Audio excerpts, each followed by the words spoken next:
So, bismillahirrahmanirrahim. Assalamualaikum warahmatullahi wabarakatuh. Jadi hari ini kita akan bincangkan sedikit tentang hakim mengikut syariat Islam dan juga pengaplikasian hakim di Malaysia.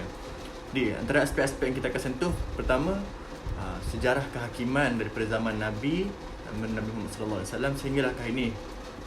Dan seterusnya juga kita akan lihat apa daripada segi syarat-syarat dan juga pengaplikasian daripada segi proses pelantikan sehinggalah dan seterusnya. Sistem kehakiman telah pun wujud sejak daripada zaman Rasulullah SAW lagi. Nabi Muhammad SAW berfungsi sebagai ketua hakim dan menjadi tempat rujukan kepada semua permasalahan yang berlaku.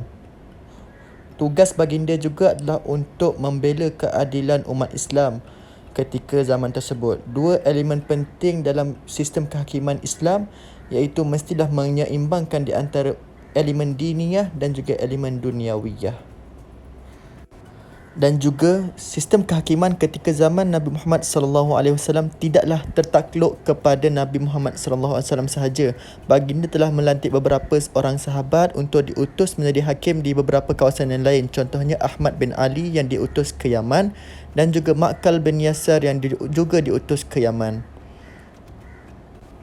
Dan selepas kewafatan baginda, mereka ini masih lagi berfungsi sebagai hakim di kawasan tersebut di bawah Khalifah Ar-Rashidin.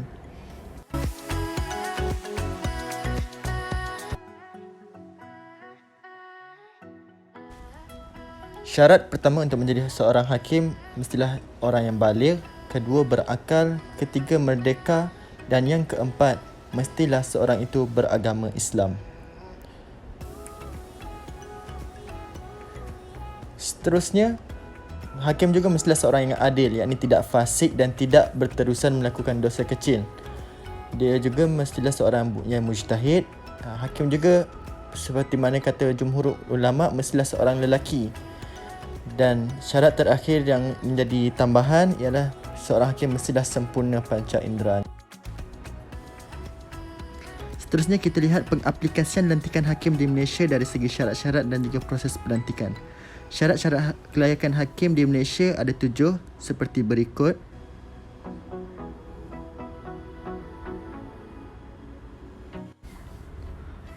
Dan proses pelantikan hakim di Malaysia adalah seperti berikut. Bagi ketua hakim, mestilah mendapat nasihat daripada Majlis Agama. Kedua, mestilah mendapat perkenan yang di Pertuan Agong. Yang ketiga, mestilah telah berkhidmat selama 10 tahun sebagai hakim Mahkamah Tinggi atau pendaftar ataupun pendakwa. Seterusnya kita lihat untuk hakim Mahkamah Rendah, mestilah mendapat syor daripada ketua hakim syar'i dan mesti melalui pemakluman oleh Setiausaha Kerajaan Negeri. Seterusnya mendapat perkenan Sultan Negeri dan seterusnya pelantikannya diwartakan.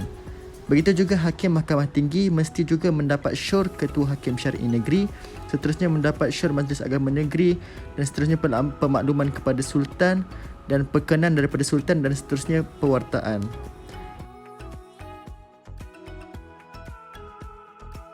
Seterusnya, hakim Mahkamah Rayuan. Pertama, mestilah mendapat perkenan Majlis Agama Negeri dan Ketua Hakim Syar'i untuk melantik 7 orang Islam menjadi panel tetap Hakim Mahkamah Rayuan. Kedua, mendapat perkenan Duli Yang Maha Mulia Sultan Negeri dan ketiga, lantikan kontrak selama 3 tahun dan yang keempat, pewartaan.